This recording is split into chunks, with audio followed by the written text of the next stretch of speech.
ወደ 15% ያህል ካንሰር እንዳሳየ የወለድኳትን ልጅ ላላሳድጋት ነው ወይ ብዬ በዚህ ልጅነቴ ጌታ ሆይ ምንድነው ይሄ? በጣም በቃ በእግዚአብሔር ፊት በጣም በቃ አለቀስኩኝ። መጀመሪያ ሆስፒታል አንሄድም አለች። መጀመሪያ ሆስፒታል አንሄድም፣ ቀጥታ ቸርች እንሄዳለን ተባባልን። እንደፈለጉ መራመድ፣ እንደፈለጉ ዕቃ ማንሳት፣ እንደፈለጉ መስራት። ብዙ ያልተኛሁባቸው ሌሊቶች አሉ። ልጄን ማጥባት አቅቶኝ ብዙ ተርባ እሷም ያደረችበት ቀናቶች ነበሩና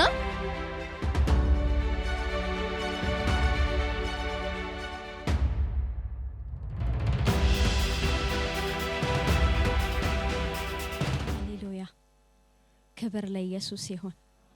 ክብር ለኢየሱስ ይሁን። ሃሌሉያ።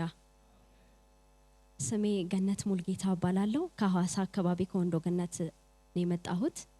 የባለትዳርና የአንዲት ሴት ልጅ እናት ነኝ። ክብር ለኢየሱስ ይሁን። ሃሌሉያ።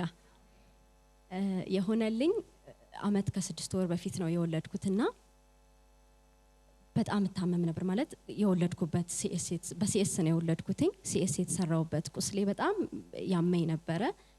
እኔ ለአንድ ለ2 ወር ያህል ችላ ብዬው ነበር። ምክንያቱም ቁስል ስለሆነ ያው በጊዜ ሂደት ይሽራል፣ በጊዜ ይሻለኛል፣ በጊዜ ሂደት ይተወኛል እያልኩኝ በጣም ችላ አለው ነበርና ያመኝ ነበር። በጣም መተኛት አልችልም። በፊቴ በደረቴ መተኛት አልችልም።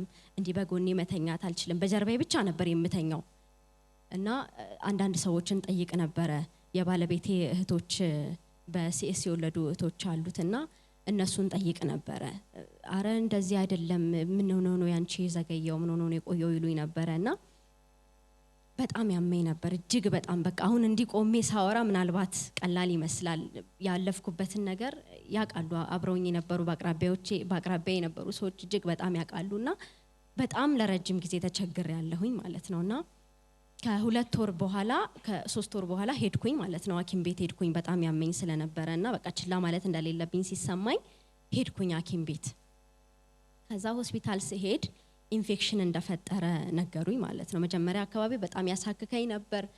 በጣም በቃ ያብጣል፣ ይጠቁራል። ስፍራው እንዳለ እንደዚህ መስመር የሰራበት ስፍራ በጣም ይጠቁራል፣ ያብጣል፣ በጣም ይመግላል፣ አንዳንዴ ይመግላል እና በጣም ያመኝ ነበር። በጣም በቃ ህመሙ ከባድ ነው፣ እጅግ በጣም ከባድ ነውና ኢንፌክሽን እንደፈጠረ ነገሩኝ ማለት ነው ዶክተሮችና መድኃኒት አዘዙልኝ። መርፌ አዘዙልኝ። 15 መርፌ ለ15 ቀን ያህል በየቀኑ የምወስደውን መርፌ ያዙልኛል። ከዛ ከ15 ቀን ያ መርፌ ካለቀ በኋላ ደግሞ ድጋሚ ከ3 ቀን በኋላ ድጋሚ ይሉኛል። ድጋሚ ሄዳለሁ፣ አሁንም መርፌ ወጋለሁ። በቃ በየቀኑ ማያልቅ ነገር ማለት ነው። እንግዲህ ይሄ ሆነው ለአመት ከ3 ወር ያህል ነው።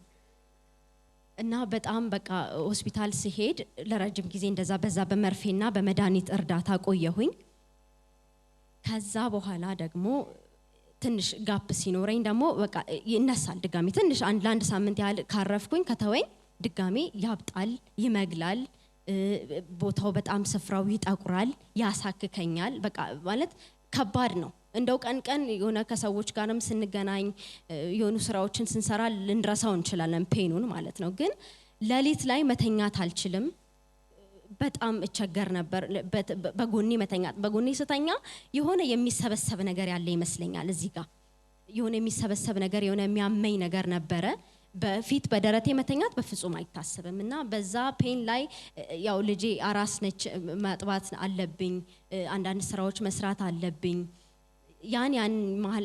ያንን ነገር ማሳልፈው እጅግ በጣም በስቃይ ነበረ።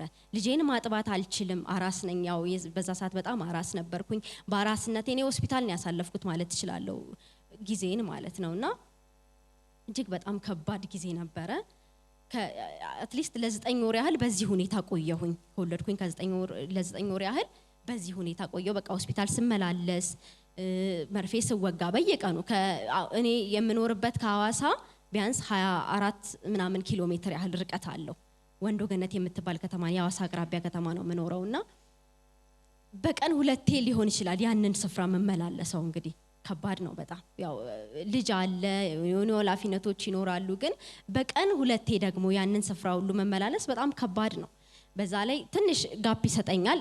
መርፌውን ከተወጋው መድኃኒቱን ከወሰድኩኝ በኋላ የሆነ ሰዓት ላይ ትንሽ ረፍት ይኖረዋል። ከዛ ደግሞ ሰዓቱን ጠብቆ መልሶ ይጀምረኛል። ከዛ ደግሞ ድጋሚ ተወኛል። አሁንም መልሶ ደግሞ ይጀምረኛል። በቃ ያለ ማቋረጥ ስቃይ ነበር፣ እጅግ በጣም ህመም ነበር። ለ9 ወር ያህል ጊዜ በዚህ ሁኔታ ቀጠልኩ በዚህ ሁኔታ ቆየው ማለት ነው ስመላለስ ስመጣ ሲሄድ ሳኪም ቤት ስመላለስ ምናምን ቆየው ለ9 ወር ያህል በዚህ ሁኔታ ካሳለፍኩ ወዲህ አንድ ቀን ማታ ነው ትዝይለኛል ሐሙስ ዕለት ማታ ነውና መድማት ጀመረ ቁስሉ በአንድ በኩል ቀዳዳ የለውም ክፍተት የለውም ለኔም እንቆቅልሽ ነው እስከዛሬ ድረስ ያን ነገር ሳስብና ምንም እንትን የለውም ግን መድማት ጀመረ ጋዜ ፊት መግል አለው ይጣቁራል ያሳከከኛል እሱን ስለለመድኩት አሁን ሲደማ በጣም ደነገጥኩኝ ማለት ነው ከዛ ለባለቤቴ ነገርኩት እሱም ጊዜ አልፈጀም ቶሎ ወደ ሆስፒታል እንድንሄድ ተደረገ ወደ ሆስፒታል ሄድኩኝ ሆስፒታል ሲሄድ ወደ ሌላ ሆስፒታል ቀይሬ እንዴት ምናምን አሰብኩኝና ምክንያቱም ያ ዶክተር ምናልባት ተሸሽጎበት ተሰውሮበት ይሆናል ብዬ ስላሰብኩኝ ወደ ሌላ ሆስፒታል ሄድኩኝ ፋኒሲያ የሚባል ሆስፒታል ሄድኩኝና እዛ ሄጄ ተመረመርኩ ማለት ነው እዛ ሄጄ ስመረመር ውጤቱን ዶክተሩ ላይ ፊቱ ላይ የሆነ ጥሩ ነገር አላነበብኩኝምና ምንድነው ምናምን ብዬ ሳወራው ወደ ካንሰር እንደተቀየረ እና ወደ 15% ያህል ካንሰር እንዳሳየ ለምንድነው እስካሁን ድረስ ያልታየሽው ለምንድነው ምናምን ብሎ በጣም ያለው ነገር ጠየቀኝ ምን ያህል ጊዜ ሆነሽ ከወለድሽ ምን ያህል ጊዜ ሆነሽ ምናምን እስካሁን ለምንድነው ችላልሽ ምናምን ብሎ ብዙ ነገር አለኝ ከዛ ግን በቃ ያለው ነገር ነገርኩት ሆስፒታል እንደምመላለስ ረጅም ጊዜ 9 ወር ያህል ጊዜ ሆስፒታል እንዳሳለፍኩ ብዙ ምርመራዎች እንዳደረኩኝ ግን እንዳልተሻለኝና ሆስፒታል ቀይሬ ወደሱ ጋር እንደመጣው ምናምን አወራሁትኝ ያለው ነገር ነገርኩት ካንሰር 15% ያህል ካንሰር አሳይቷል በፐርሰንት ሲሰላ ካንሰር አሳይቷል 15% አሳይቷል መድኃኒቱ ሰጂ አለኝ ማለት ነው መድኃኒት ኬሞ መጀመር አለብሽ ካሁኑ እንዲጣፋ አለኝ በቃ በጣም እጅግ በጣም ተስፋ ቆረጥኩ በጣም አዘንኩኝ እንደነገርኳችሁ ከወለድኩ ገና 9 ወሬ ነውና በጣም በቃ በዛ ሰዓት 9 ወሬ ነበር ገና ከወለድኩኝ እጅግ በጣም በቃ ተስፋ ቆረጥኩኝ በጣም አለቀስኩ በእግዚአብሔር ፊት ወደኩኝ የወለድኳትን ልጅ ላላሳድጋት ነው ወይ ብዬ በዚህ ልጅነቴ ጌታ ሆይ ምንድነው ይሄ በጣም በቃ በእግዚአብሔር ፊት በጣም በቃ አለቀስኩኝ ቤተሰቡም ያው ለባለቤቴ እናት ብቻ ነው የተናገርኩት ይሄንን ለማንም አላወራሁኝም የባለቤቴ እናት ያው እንደ እናቴ ነች ለእናቴም አልነገርኳትም ይሄንን የኔ ቤተሰቦችን አያውቁም ነገርኳትኝ ከዛ በቃ እሷን በጣም ደነገጠች እጅግ በጣም አዘኑ ሁሉም ያው ለኔ አይነግሩኝም እንጂ እህቶቹ የባለቤቴ እህቶች በጣም በቃ አስበዋል ይሄ እንደሚሆንና ግን ለኔ ያው ይሰማታል ብለው ስለሚያስቡ በጣም በጭንቀት በእግዚአብሔር ፊት ይያሉ እነሱም ይሄንን ያስቡ ነበርና በጣም ከባድ ጊዜ ነበር ከዛ በቃ በጣም እጅግ በጣም ተስፋ ቆረጥኩኝ ለምን ብዬ ከእግዚአብሔር ጋር አወራሁኝ በቃ ለምን አልኩኝ ምክንያቱም ገና ልጅ ነኝ በዛ ላይ የወለድኳት ልጅ ገና 1 አመቷ ነውና እሷን እንኳን ላላሳድግ ነው እንደ ጌታ ሆይ ምንድነው ብዬ በቃ ከእግዚአብሔር ጋር በጣም አወራሁኝ ከዛ ባለቤቴ ይሄንን ሲሰማ ለማዘሩ ደወለና በቃ አዲስ አበባ ለህክምናም ለተሻለ ህክምናም ወይ ቸርችም ቢሆን እዛ ለማግኘት ወደ አዲስ አበባ መሄድ አለባችሁ ተባለ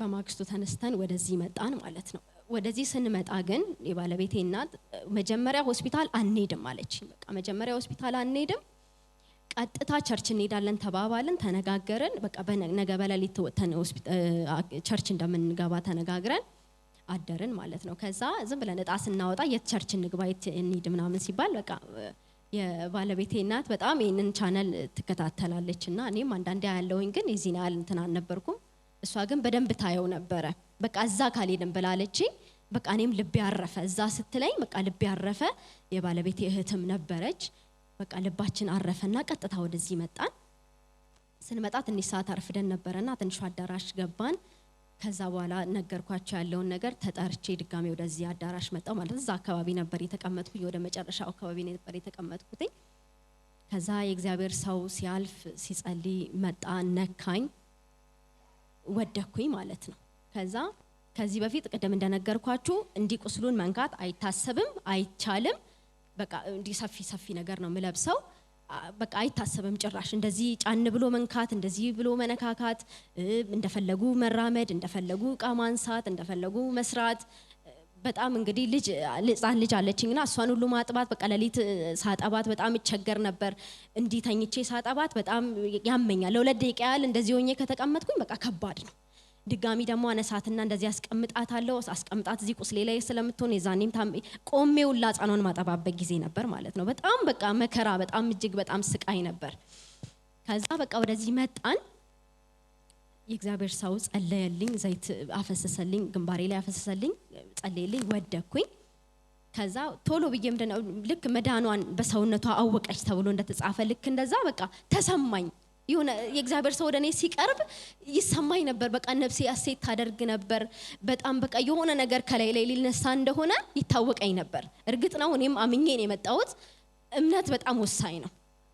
እምነት እጅግ በጣም ወሳኝ ነገር ነው። እኔ ምናልባት ባላምን ኖሮ አላቅም የሚፈጠረው፣ ግን እግዚአብሔርን በልቤ እምነቱን አደረገ፣ እምነቱን አስቀመጠ። እኔም እንዳምነው እግዚአብሔር ልቤን አሰፋ። የእግዚአብሔር ሰው ወደኔ ሲቀርብ በቃ የሆነ ነገር ልብስ የሆነ ከባድ ነገር እንደማወልቅ ከላይ ላይ ይሰማኝ ነበር እጅግ በጣም። ከዛ ነካኝ፣ ወደኩኝ። በቃ አብሮኝ እንደወደቀ ተሰማኝ። ቶሎ ብዬ ከመሬት ብድግ ብዬ ተቀምጬ ቁስሌ ነው ቼክ ያደረኩት። በቃ እንደዚህ ስነካው የለም ምንም ፔን አይሰማኝም።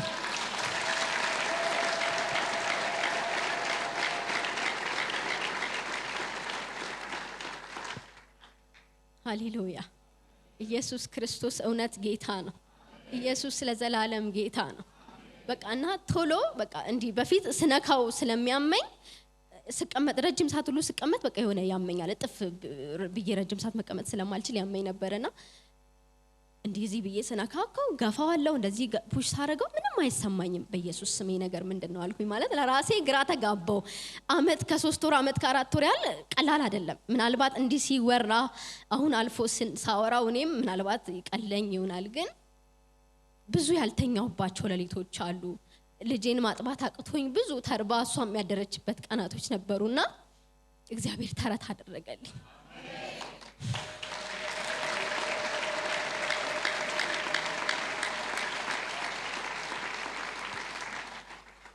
ከዛ እንደውም በቃ በጣም ከመጓጓቴ ፈውሴን ለማየት ፈውሴን ለማጽናት ከመጓጓቴ የተነሳ እንደውም የዛኑ ሰዓት አምሽተን ነበር የወጣነው። 2 ሰዓት 3 ሰዓት አይ ቲንክ ሰዓቱን አላየውም። አምሽተን ነበር የወጣነውና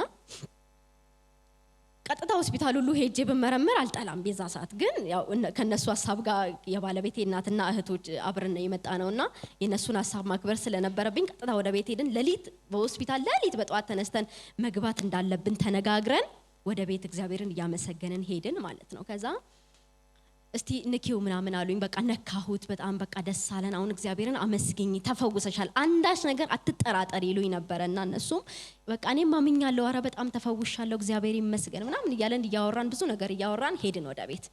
ከዛ ሌሊት ተነስተን ሆስፒታል ሄድን ማለት ነው። ሆስፒታል ሄደን ተመረመርኩኝ። ካለኝ ጉጉት የተነሳ ከጸጉሬ እስከ ጥፍር ጫፌ ነው ሙሉ ምርመራ ነበር እንዲደረግልኝ የፈለኩት። ከዛ እንዳሰብኩትም ሙሉ ምርመራ ተደረገልኝ።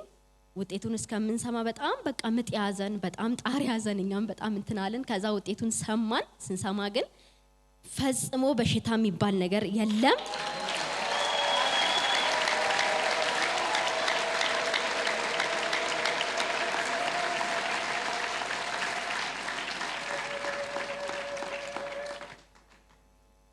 ጣፊያ፣ ጉበት፣ ኩላሊት፣ ካንሰር የለብሽም ብሎ ዶክተሩ ሁሉ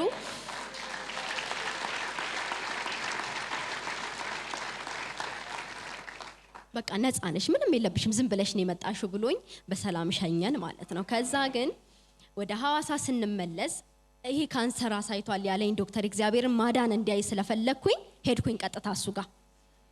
በ3ኛ ነው በ4ኛ ቀን ወደ ሐዋሳ ከተመለስኩኝ በኋላ ሄድኩኝ። ከዛ ሄድኩኝና ዶክተር ምርመራ እንድታደርግልኝ ፈልጋለሁ አልኩትኝ። ምን ነው አለኝ። ከዛ አይ በቃ ምን ነው ወሰንሽ እንደ ኬሞን ልጀምሪ ነው ምናምን አለኝ ማለት ነው። ከዛ አይ ዝም ብለ ምርመራ አድርግልኝ፣ በራሴ ላይ የሆነ ያየሁት አዲስ ነገር ስላለ እሱን እንድታረጋግጥልኝ ነው መርምረኝ አልኩትኝ ማለት ነው። ከዛ ገባሁኝ፣ ተመረመርኩኝ ምናምን። ከዛ ውጤቱን ሊነግረኝ ቁጭ ብለን ረጅም ሰዓት ዝም ብሎ ያገላብጥ ነበረ ዶክመንቴን ማለት ነው። ከዛ ገነት ነሽ አይደል ይለኛል ማለት ነው ደጋግሞ። ከአንድም ሁለቴ ጠየቀኝ። አዎ ዶክተር፣ እኔ ያለውን ነገር ስለማቅ በጣም እኔ ተረጋግቼ በስነ ስርዓት ቁጭ ብያለሁ ማለት ነው መልሱን ለመስማት። ከዛ ማለት የት ሄደሽ ነበረ አለኝ ማለት ነው። ከዛ ምን ነው ብዬ ስለው ካንሰር የሚባል ነገር የለብሽም። ሃሌሉያ!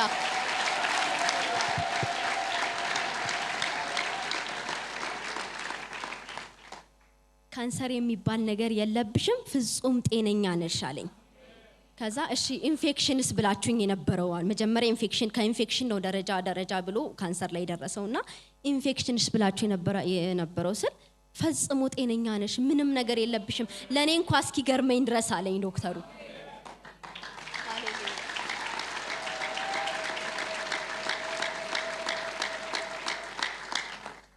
እና በጣም በቃ እሱም ግራ ተጋብቶ ነበር እጅግ በጣምና አዝኖልኝ ነበር የዛኔ ካንሰር ብሎ ሲለኝ በጣም ከራሱ ጋር ተጣልቷል እውነት ለኔ ይሄን ለመናገር ምክንያቱም በእድሜም ልጅ ናት ብሎ ስለሚያስብ የሆነ ተስፋ እንዳልቆርጥ ብሎ በቃ የሆነ አለሳልሶ ቆይቶ ነው የነገረኝ እሱም ካንሰር የሚለውን ነገር ስሙ ራሱ በጣም ነው የሚጨንቀውና እሱን ስም ራሱ ሊነግረኝ ብሎ በጣም ነው ቆይቶ ዘግይቶ በቃ ተረጋጊ ይድናል ምናምን ብሎ መጀመሪያ የመዳን ተስፋ ምናምን አለው ምናምን ብሎ አለሳልሶ ነው የነገረኝ ካንሰር መሆኑንምና የት ሄደሽ ነው ምን ሆነ የት ነው የተመረመርሽው የት ነው የታከምሽው አለኝ ተጸልዮልኝ ነው ምናምን ብዬ ነገርኩት ያለውን ነገር ሲኤም ቸርች መጥቼ ተፈውሼ እንደሆነ እግዚአብሔር ሁሉን እንደሚችል ለሱ መስክሬለት ምናምን ወጣሁኝ ከዛ እግዚአብሔር ይመስገን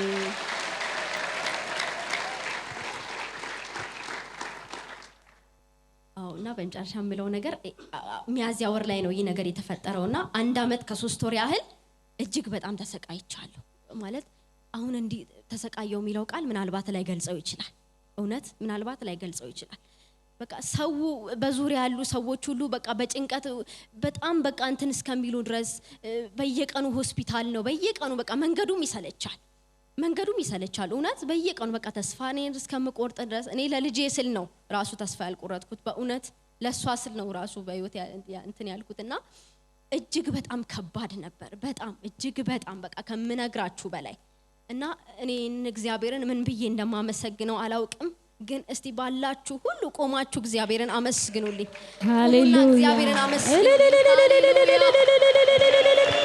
ለፈወሳት ኢየሱስ